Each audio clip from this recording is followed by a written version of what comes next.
Hey everyone, and welcome back to Melbourne Railway Videos. I'm here at Coalcliff station, which is on the south coastline in New South Wales. I've actually just completed the Grand Pacific Walk. Not completed it, I've done part of it. The interesting bit, actually, the bit that goes over the Coalcliff Bridge. So I'd highly recommend giving that a crack if you're in the area or you're planning on going on holiday to the area. It's beautiful. You can drive over it, of course, too, which would be quite. I'd say it'd be just as nice. Get the sunroof open, but yeah, let's have a look around Coalcliff. So this is the main overpass. There's also a lot of tracks here. 2 express tracks heading out that way to up the track. And there's a flashing yellow light for some reason. Not sure why that's happening. Here's the best bit. So we're above the tracks at the moment. Up the tracks actually is, I don't know, some interesting abandoned mine or, I don't know, processing plant, refinery, something like that. Doesn't look like it's still in use, so I'm a bit puffed from coming up here. It's quite a steep hill.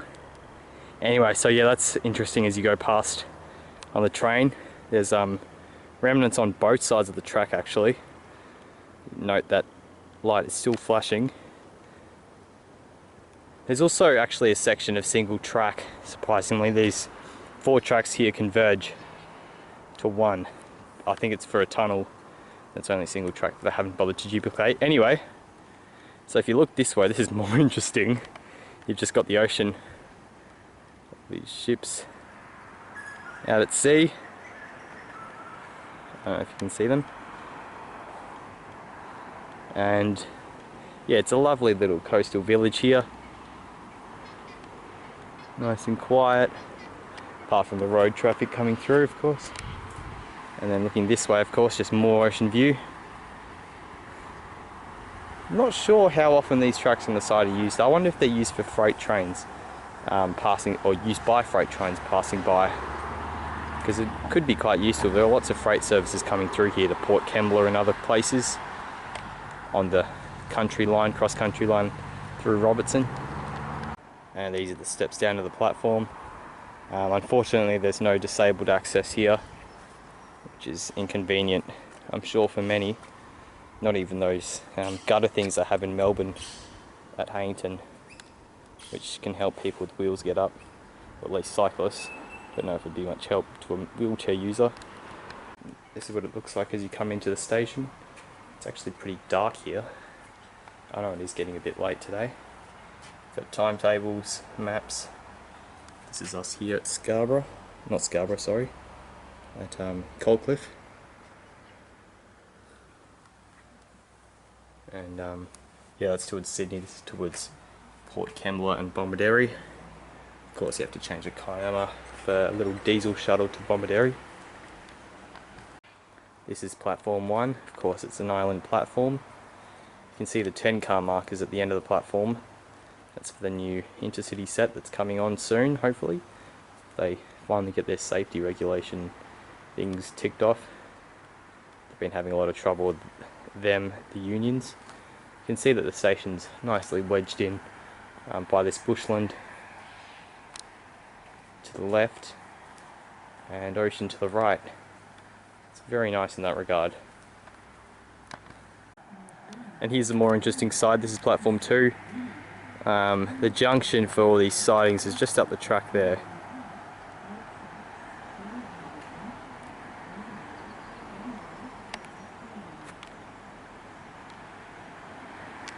And this is just a look at the nice sea.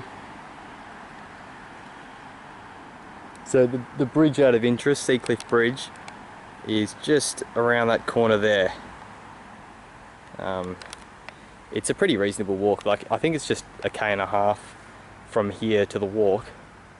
And I just walked all the way through from Scarborough, and that was probably, 40-50 minutes leisurely walk.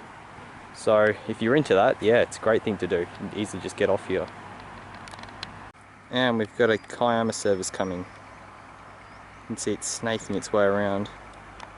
It parallels the ocean for a bit, just before you reach Coalcliff, and it's a really beautiful journey. You spend a lot of time wedged in the bushland because it's got to work its way up and down the hill. I think that's from about Waterfall onwards, or even a bit before then.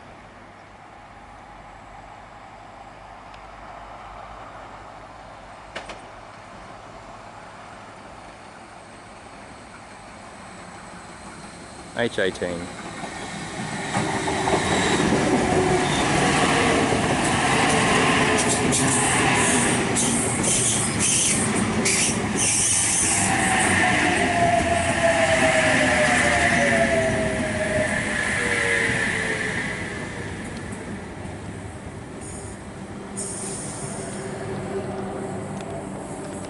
And H46.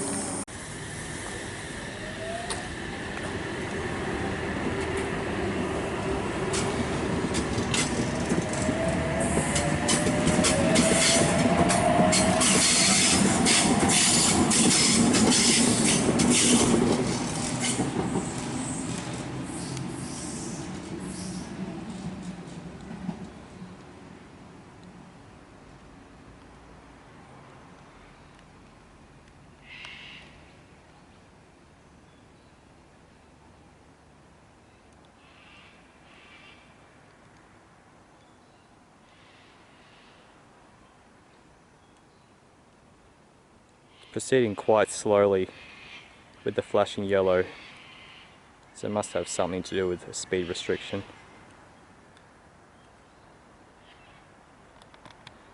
Alright, well, there's a bit of quiet here, not a lot of action. I'll rate this station. Look, it's pretty plain, but it's in the bush and it's near the ocean, so on that basis I'm giving it an 8 out of 10.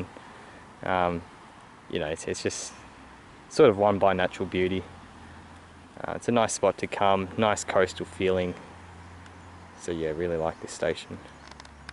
One more interesting thing to note is it's actually got this sign here saying "Do not enter," because firearms are in use day and night.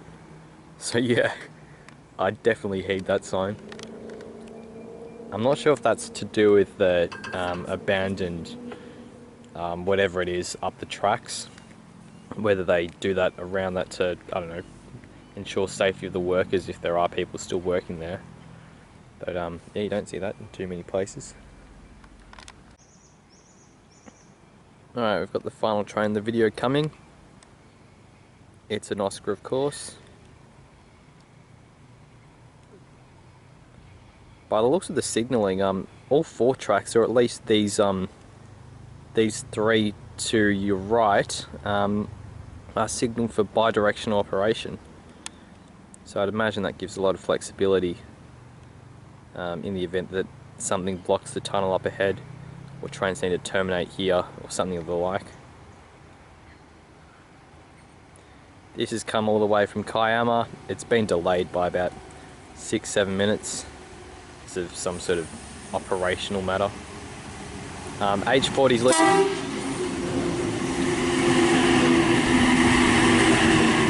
I think it's going to Central or North Sydney Central.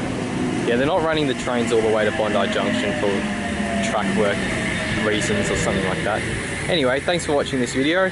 Hope you enjoyed this look at an interurban station, and I'll see you in the next one.